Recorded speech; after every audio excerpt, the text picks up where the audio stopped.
The water gauge read 4 feet 2 inches at 3:11 in the morning, and Wade Mercer wrote the number down in pencil, because the cold had killed his pen 2 winters back, and he had never trusted ink in a wet hand since. He stood on the low concrete pad above the culvert, where Black Hollow Creek ran under the county road. Headlamp angled down at the staff gauge, breath pluming, and the number was right where it should be after 2 days of rain. The creek was loud. That was the thing he would come back to later. The way a man comes back to the last ordinary moment before the floor tilts. The creek was loud, and the rain had stopped, and everything past the reach of his light was the kind of dark that felt thick between the trees, and he stood there longer than the reading required, because something he could not name had made him want to keep the light pointed at the water and not at the bank. He had been reading that gauge for 11 years. The county paid him a small stipend to monitor 4 low-water crossings in the hollow during the wet months, to call the road super when a crossing went over its mark, to set the barricades when the water came up over the pad. It was not much money. He did it because he had grown up 2 miles down the same road, and because he knew what the creek could do when nobody was watching it, and because a man who watches a thing for 11 years comes to feel responsible for it in a way that has nothing to do with money. He kept a logbook. He recorded the gauge to the inch and the time to the minute, and he did not round, and he did not guess. That habit is the reason this account exists at all. Wade was 51. He had a bad left knee from a fall off a hay trailer when he was 19, and a way of standing with his weight on the right leg that his wife could read across a room. His wife was named Carol. They had a daughter, grown and gone to Roanoke, and a granddaughter named Lily, who was 9 months old, and who had come to stay 3 weeks because the daughter's apartment had a mold problem. The landlord would not fix, and a baby had no business breathing that. So the back bedroom that had been a sewing room had a crib in it now, and a folding changing pad on the dresser, and a small machine that made the sound of rain even on the nights it was not raining, which Carol said helped the baby sleep, and which Wade found he disliked for reasons he could not have explained that first week. He did not like a machine that imitated weather. He liked to hear the real thing and know what it was doing. He finished the reading and walked the 40 yards back to the truck. An older, full-size pickup, faded forest green, a dented tailgate. He had backed into a loading dock in 2019 and never bothered to pull straight. The headlights were on, the cab light was on, and the radio was tuned low to nothing, just the hiss of a station too far to hold, and he sat for a moment with the door open, his boot on the running board, and listened to the creek. The frogs were the thing, or the frogs were not the thing, which was what stopped him. It was March, and warm for March, and the spring peepers should have been going in the wet ground. Along the bank, a wall of them, the sound that meant the season had turned. There was nothing, not a quieting. The silence bothered him before anything else did, and he sat with his boot on the running board and tried to decide whether he had simply stopped hearing a sound that was there, the way you stop hearing a clock. And he could not make himself believe it. He drove home. He did not log the silence because there was no column for it, but he carried it into the house with him and set it down somewhere he could not reach, and it stayed. Carol was awake when he came in, which she was not usually, sitting at the kitchen table with the baby monitor in front of her, and a cup of tea gone cold at her elbow. She was a practical woman.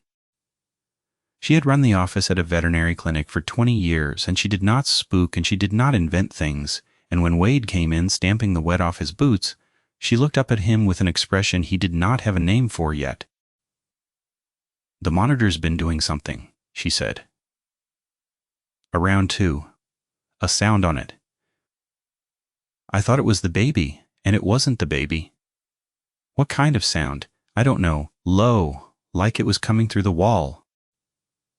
I checked her, and she was fine sleeping, and the sound was still on the monitor after I was standing right there looking at her. She turned the little screen toward him as if it would still be there, and it was not, just the green night vision image of Lily on her back, with her arms up over her head the way babies sleep. It stopped when I turned the porch light on. Wade did not say anything about the frogs. He told himself there was no connection to draw, and that drawing connections between unrelated things at 3 a.m. was how reasonable people talked themselves into nonsense. He got a glass of water and drank it standing at the sink and looked out the window over the sink at the porch light, throwing its cone onto the wet grass, and at the dark past the cone where the yard ran down toward the tree line and the creek beyond it, and he stood there longer than the water required. In the morning it rained again, and the gauge came up to 4 feet 7, and he set the barricades at the lowest crossing and called the road super, and the day was full of the ordinary work of a wet march, and he did not think about the silence except once, at noon when he ate his lunch in the truck and rolled the window down to listen and heard. A few peepers starting up in the warming day, and felt foolish, and felt relieved. And the relief lasted until dark. The next thing was the dog. Not their dog. They did not have a dog anymore, since the old one had died in the fall, and they had not had the heart to get another. The dog was the neighbor's, the Pruitts, a quarter-mile up the road, a big rough-coated farm dog named Captain, that ran the fence line and barked at everything, and was, by every account, afraid of nothing. Wade knew the dog the way you know a neighbor's dog, as a fixed feature of the road, a thing that happened every time you drove past. On the second night after the silence, driving back from the upper crossing at a little after 2, his headlights swept the Pruitt place, caught Captain not running the fence, not barking, but pressed flat against the base of the porch steps with his body low and his head down, and his eyes catching the light. And the dog did not move, did not bark, did not so much as lift his head, and Wade slowed the truck almost to a stop before he understood that the dog was terrified and was trying very hard to be small. He did not stop. He told himself a dog could be sick, could be hurt, could be any number of things, and he made a note to mention it to Dale Pruitt in the morning, and he drove on. But he watched the mirror, and in the mirror, the porch light at the Pruitt place threw a long cone, the same as his own did. And at the edge of that cone, where the light gave out, something was standing at the corner of the barn that was taller than it should have been, and he could not have said what it was. That it stood the way. Nothing he kept in his head of barns and shadows stood, and then the road bent and the mirror showed him only the dark. He told Carol about the dog.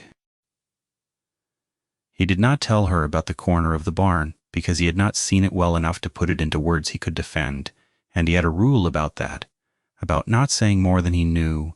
The rule was the whole reason Carol believed him later when he had so much more to say. Dale Pruitt, in the morning, was missing 2 goats. Not killed. Missing. The fence was intact, the gate latched, and 2 of his 6 goats were simply gone. And Dale was angry in the way of a man who would rather be angry than afraid, and he stood in his muddy lot with his hands on his hips, and told Wade that somebody must have come in the night and lifted them over. And Wade looked at the fence, which was 4 feet of woven wire with 2 strands of barbed over it, and looked at the latched gate, and did not say that no man lifts a struggling goat over a 4-foot fence twice in the dark without leaving so much as a print in mud this soft. He looked at the ground inside the fence instead, where the goats had been, and he found the thing he would think about for a long time after. There was an impression in the mud near the back fence, one of them clear, where the ground was softest. It was not a boot, and it was not a deer, and it was not the dog. It was longer than his own spread hand, and it showed 4 forward digits and a heavier pad behind, and the digits ended in points that had pressed down into the mud past where a dog's nails would press, because a dog's weight is on the pad, and this weight had been forward on the toes the way a thing stands when it is reaching up. He crouched over it, and he did not touch it. He had read tracks his whole life. Deer and bear and coyote and the occasional cat, and he knew what each of those laid down in soft ground, and this was none of them.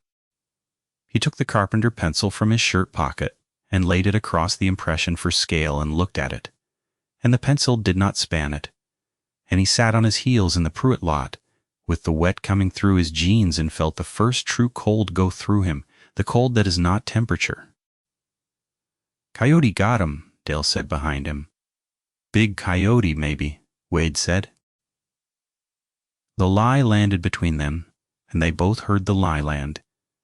And Dale looked at the fence and the latched gate and did not say anything else, and Wade stood up with his bad knee complaining, and put the pencil back in his pocket, and did not tell Dale to look at the impression because some part of him already wanted to be the only one who had seen it. The way you want to be the only one holding a thing you are not sure is real? He measured it before he left. He always carried a tape in the truck. He laid it down beside the impression, and the impression ran 9.5 inches from the back of the pad to the tip of the longest digit, and the spread across the 4 digits was near 6 inches. And he wrote those numbers in the logbook that night, in the column meant for gauge readings, because it was the only book he had and the only place he trusted to keep a number.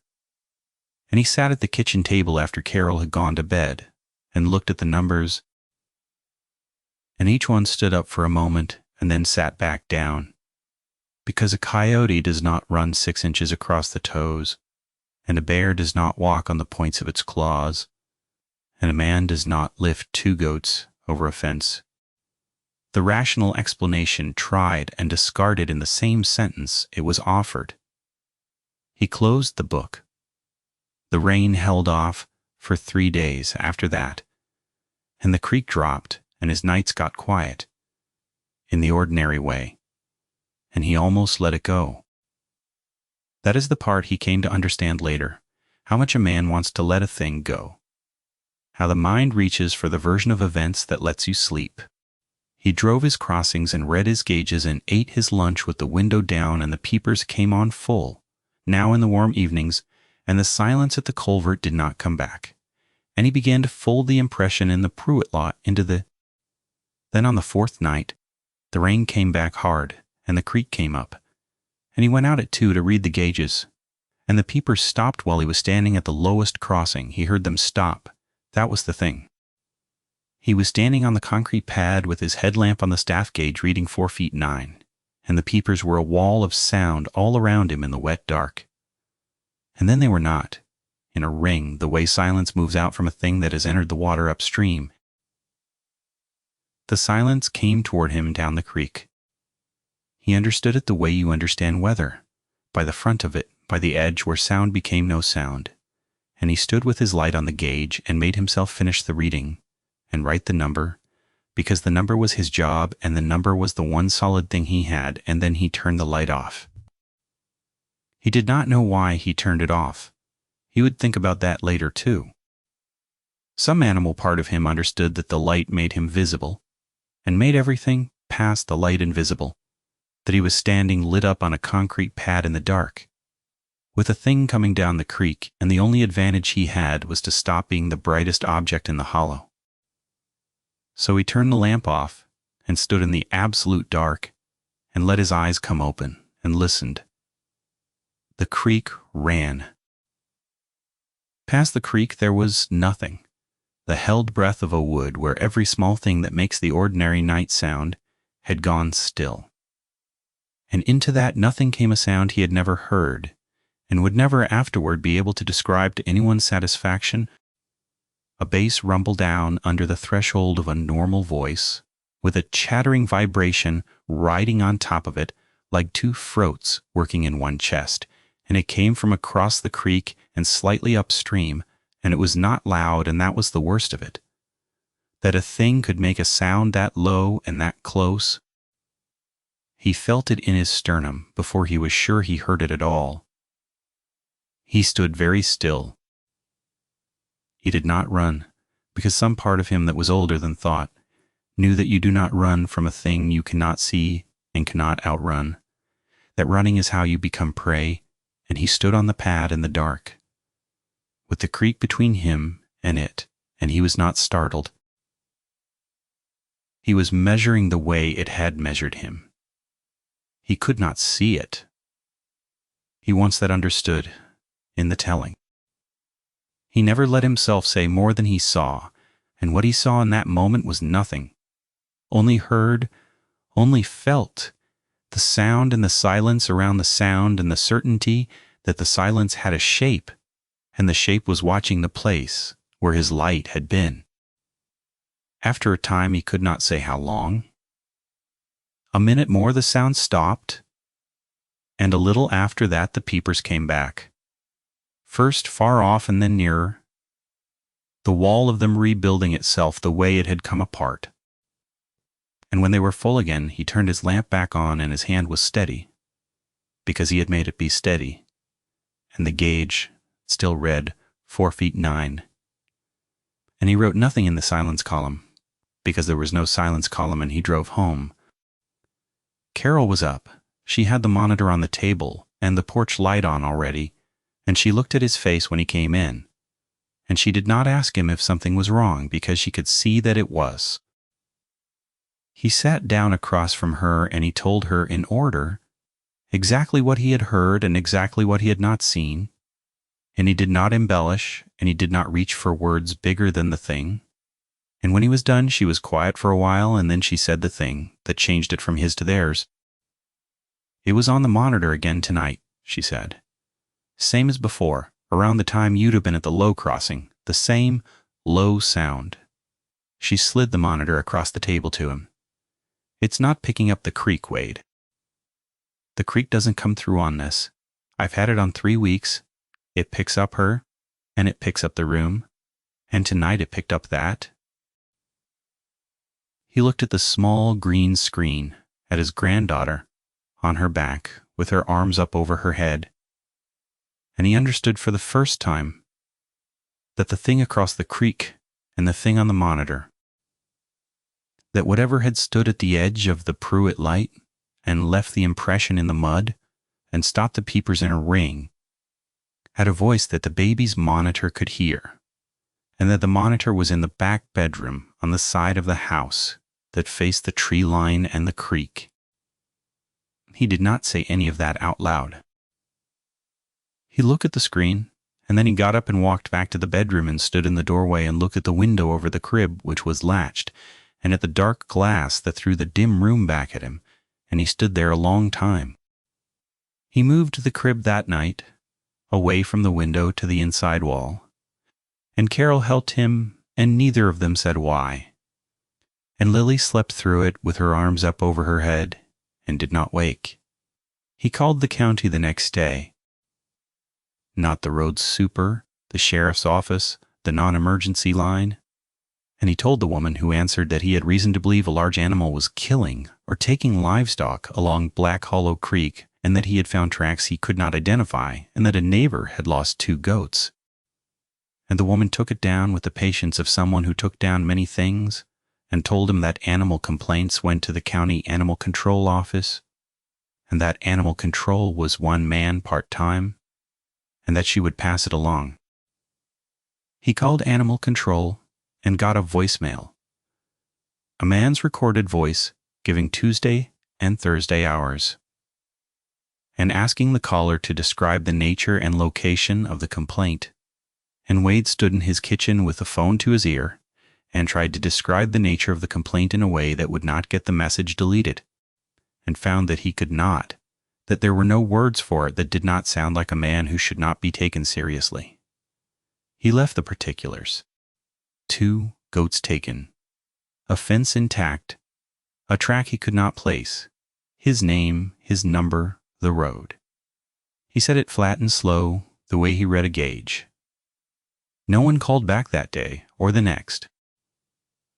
He drove his crossings and came home and checked the phone, and there was nothing. And on the third evening, he called again and got the voicemail again, and said the same things in the same flat order, and added that a neighbor's dog was acting wrong, which felt, even as he said it, like a thing that would not move a county office to do anything at all.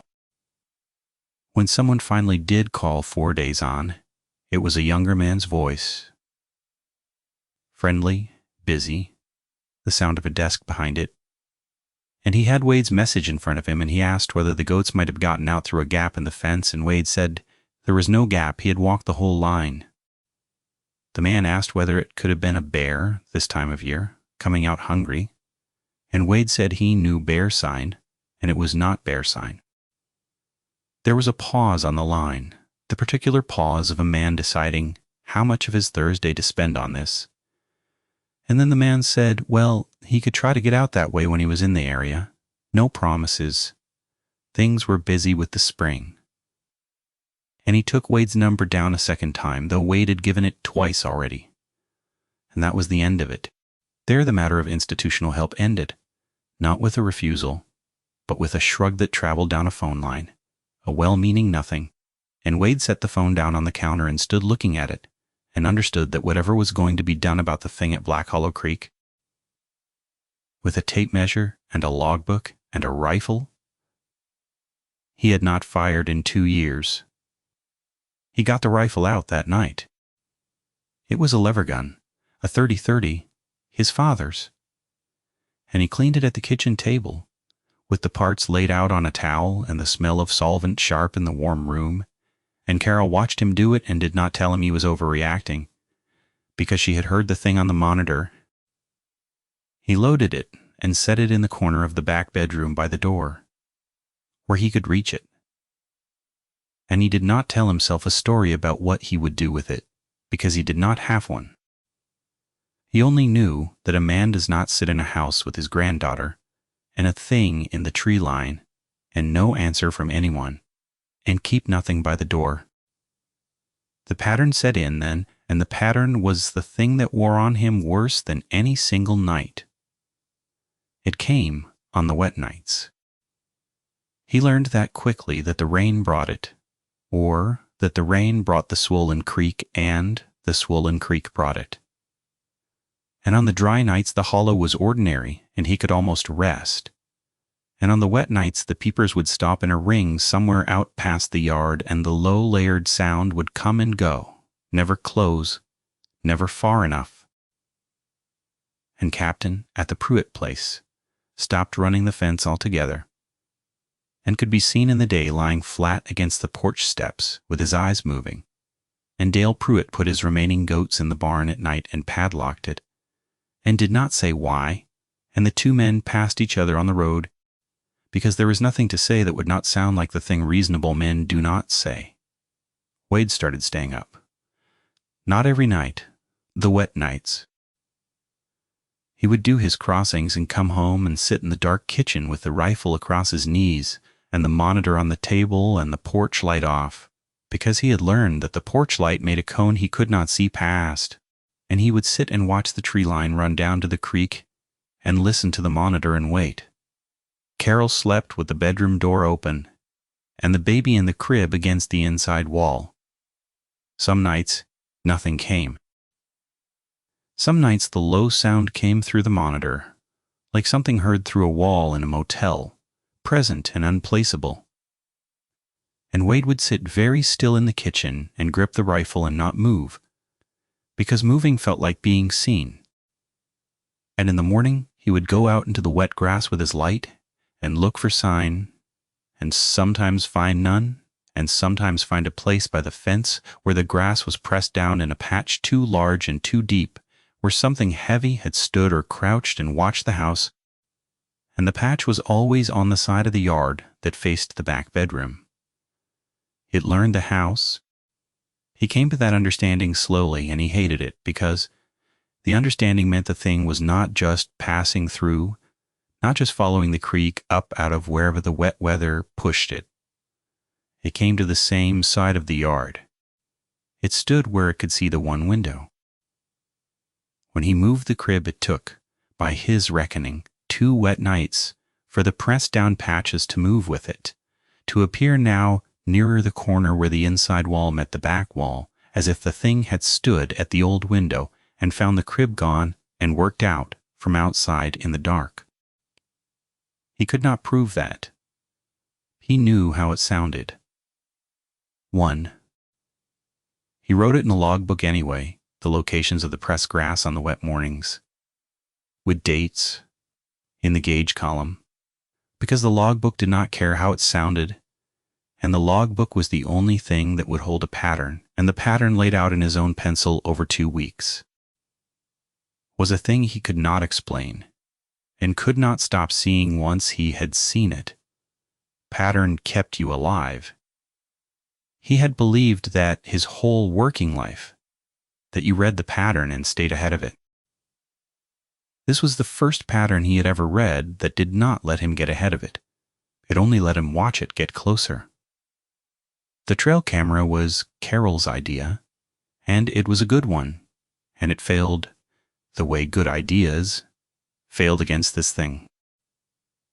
They had an old camera from when Wade had tried to figure out what was getting in the garden 2 summers back, a hard wire and card unit that took a still when it sensed motion, and he put it on the corner post of the back fence, aimed at the yard and the tree line, and for 2 dry nights it took pictures of nothing, of a possum, of the wind moving the grass. On the 3rd night, a wet one, it took 11 pictures between 2:40 and 2:51 in the morning, and Wade sat at the kitchen table the next day and went through them on the little screen, and the first 10 were the empty yard in green night vision, the grass, the fence, the dark tree line, and the 11th was not empty. The 11th had a shape in it at the edge of the frame near the fence, and the shape was too close to the camera to be in focus, and that was the whole horror of it, that the camera had finally caught the thing, and the thing had been too close to focus on, a mass, a suggestion of a shoulder and a long limb, low in the frame where no face should be that high, 2 points of light that the night vision threw back as flat white discs, eye shine, set wider than any animal he knew and higher off the ground than a thing on 4 legs could hold them. He hated how the camera made everything look small and harmless. 11 pictures.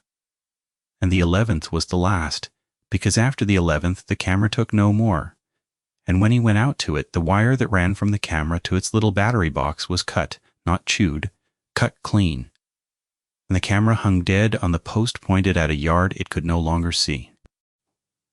He measured the height of the cut wire, because measuring was what he had, instead of understanding.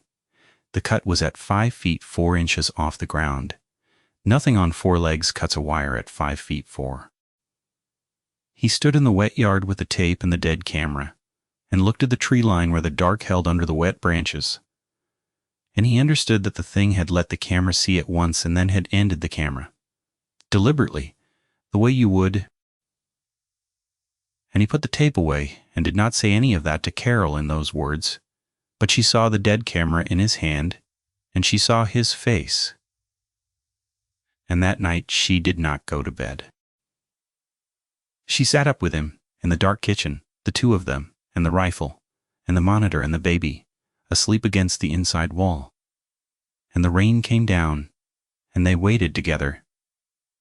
And that was the night it came, all the way to the house. It came a little after 3. The peepers had stopped a long time before. So long that the silence had stopped being a warning and become only the condition of the night. The monitor had carried the low-layered sound twice, far off, and then for a long time nothing. Then Captain, a 1/4 mile up the road, began to scream. There is no other word for the sound a brave dog makes when it has stopped being brave, and it went on for a few seconds and then it was cut off, not trailing away but cut, and the silence after it was the loudest thing Wade had ever heard. Carol's hand found his arm in the dark and gripped it. Neither of them moved. And then the monitor, sitting on the kitchen table between them, picked up the sound from the back bedroom, the low bass rumble under the chattering vibration, two throats in one chest, close, closer than it had ever been, coming through the monitor from the room where the baby slept, which meant the thing was at the back wall of the house, against the siding, below the window, where the crib used to be and was no longer. Wade was up and moving down the hall with a rifle before he had decided to move, his bad knee forgotten, Carol behind him. And he came into the back bedroom, and the baby was there against the inside wall with her arms up over her head, asleep, fine, untouched, and the sound was coming through the wall behind the empty space where the crib had been. The outside wall, and Wade did not turn on the light. He stood in the dark room between his granddaughter and the wall, and he raised the rifle and pointed it at the wall and did not fire. Because you do not fire 30-30 through a wall into a dark yard where you cannot see what is past it, and he stood there with the gun up and the sound filling the room from the other side of the siding. And through the window over the empty space, in the dark glass he saw it. Not all of it,